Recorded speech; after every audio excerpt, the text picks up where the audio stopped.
Hello and welcome to Cyber Focus, your source for international business information.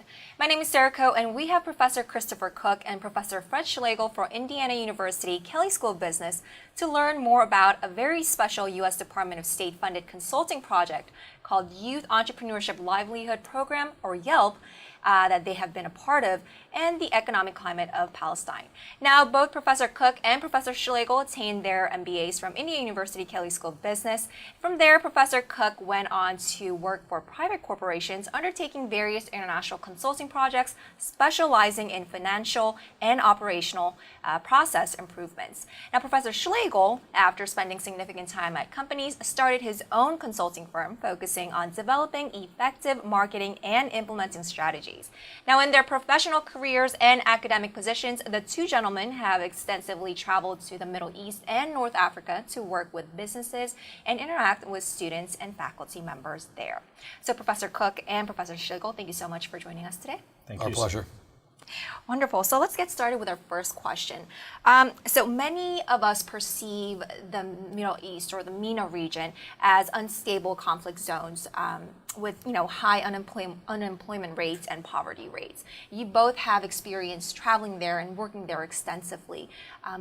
Maybe you guys can tell us what kind of socioeconomic changes, if you've seen at all, and how these changes you think have been happening.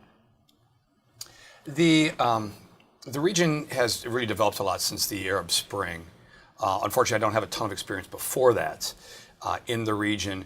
But what we have seen, you really can't measure so much in terms of dollars. It's not going to show up as a did you move the needle on some sort of government statistic. However, I would say that the culture of entrepreneurship, the desire to improve their economies, to try to find a better way to make a living in the region has significantly increased. There's a lot of passion to start your own businesses, and the people that we've worked with on a day-to-day basis, while there is a tradition of starting small family businesses, they're looking to make that next jump. They're looking to grow their businesses past just, say, a brother and a sister, or uncle and a nephew working in a bakery together. Mm-hmm. They're trying to grow that business beyond not just their town, but across the MENA region, across the world. Professor Schlegel, would you like to add anything? Well, I think Chris said it perfectly well. What I've enjoyed, though, is all the students we've been interacting with. Mm-hmm. And I think that it's an attitude shift as much as anything, where the idea that entrepreneurship and business is part of the solution, rather than something that threatens either the society or the people in some way, is something that I think people are grabbing onto, at least at the college level, and certainly as small businesses like you were talking about, realize they need to grow beyond that kind of family-centered organization that we've seen for so long. Well, I quickly mentioned in the introduction, both of you have been a significant part in this YELP program department funded by the State Department. Maybe, Professor Cook, you can give us a quick recap of this program and your role in it. And then after that, Professor Schlegel, you can also talk about your involvement in the whole program. The YELP program really came out of a number of programs that we're running here at the university. And we just simply took it the next logical step. As you know, the university has a number of what we would call experiential learning programs across the MBA programs, across the graduate, undergraduate programs. And of course, we do tons of stuff internationally as a university. The difference here is that instead of it's just IU working directly with the businesses, now it's IU, the Kelley School, working directly with Bethlehem University so that they can launch these programs on their own. And so what's really unique about this is not the fact that we're sending students overseas to help with small businesses, to grow their businesses or to address a specific business problem. It's the fact that we have our students, the Kelley students, working directly with faculty and students from other universities, in this case specifically Bethlehem University. And it's that partnership which has really kind of transitioned what we're doing and has really begun to launch the program. Businesses are much more willing to engage with us because there's somebody not only local, but somebody who understands the culture, they understand the region, they understand the political situation, they understand all of those little nuances that we could spend a lifetime studying that we would just not get, we wouldn't catch because we didn't grow up there. And all these students that we work with there understand this, they live it, they see it day to day, and that has really leapfrogged this program forward, and it has really enabled us to be that much more successful when we go out with the professors, with the students, knock on doors and say, hey, we want to help you help your business. We have this great introduction, and that has really changed it for me. I think it's really changed the dynamic of the program overall. Yeah. So I think what Chris said there about how this has become a really dynamic program, just talking about all the different places Kelley does go. We go to Ghana, Guatemala, India, and we work with businesses on the ground. And this gives MBA students a flavor of what kind of problems businesses face. So the YELP program, working in the West Bank and Palestine, gives them the ability to learn what it's like to work in an environment where it's a very difficult business environment. But what I think business people would tell almost anybody is that there's always problems in business. It's just really a question of what are those problems and how are we going to get beyond it as we move forward. So this program, by working with Bethlehem University students, working with the businesses in the country, by bringing students to Bethlehem and that area so that they're able to work hand in hand with the businesses, this gives everybody involved a level of experience that they wouldn't be able to get otherwise. So the really high quality professors at Bethlehem University are experiencing consulting engagements the way Kelley does it, which it's a little bit different. The Kelley students are dealing with an international engagement, an international team of players, and are able to manage that for the first time in many cases. The students at Bethlehem University are able to engage in an international situation as well and solve a problem in their country for a business that might be at sometimes throwing its hands up in the air and just saying, "Oh, it's too hard. We just can't do any better." And it turns out there's lots of things that you can usually do. So it's an exciting program in that regard, and it's beyond just a student experience. There's the training experience and everything else that we're doing there. Wonderful. Professor Cook, I want to direct this question to you. So you've had much experience in dealing with small and medium-sized businesses and companies operating, especially in the MENA region.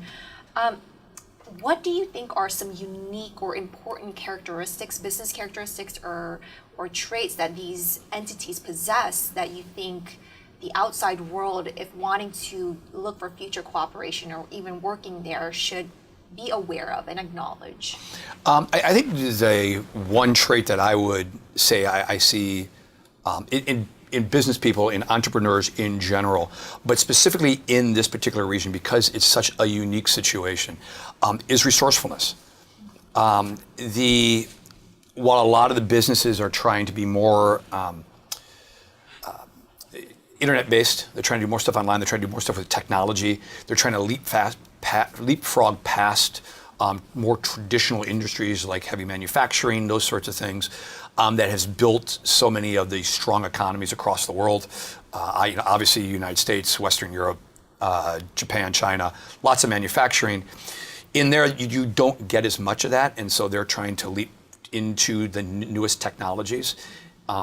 At the same time, there's still lots of stuff that is done pen and paper.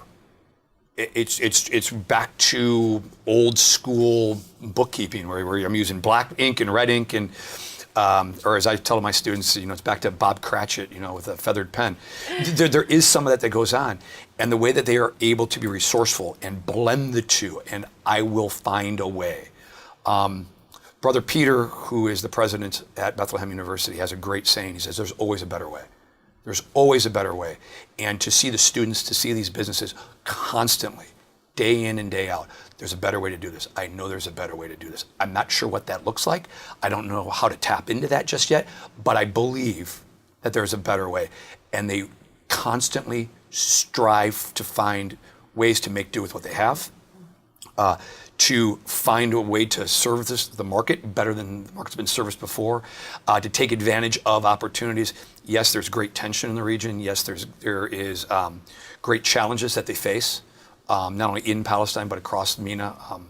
But again, as Fred put, those are challenges that businesses face, and through those challenges, they find these unbelievable opportunities, and they're doing some great stuff. I mean, there are firms that we worked with, small businesses, but they are recognized across the globe as some of the leaders in their industry. Wow. Finally, Professor Schlegel, I guess closing off this interview, I think it's a great time to get your experience and your expertise on this topic. Now, looking beyond Palestine and just MENA as a whole, what do you think from your experience are some of the up-and-coming industry sectors or trends that future investors or entrepreneurs can really take advantage of when they're looking into the MENA region to do businesses or invest in? Right. So I think there's lots of different ways of looking at that. There's a huge amount of opportunity in the area. Beyond just the extractive industries, which tend to drive much of the business in the Middle East and MENA region.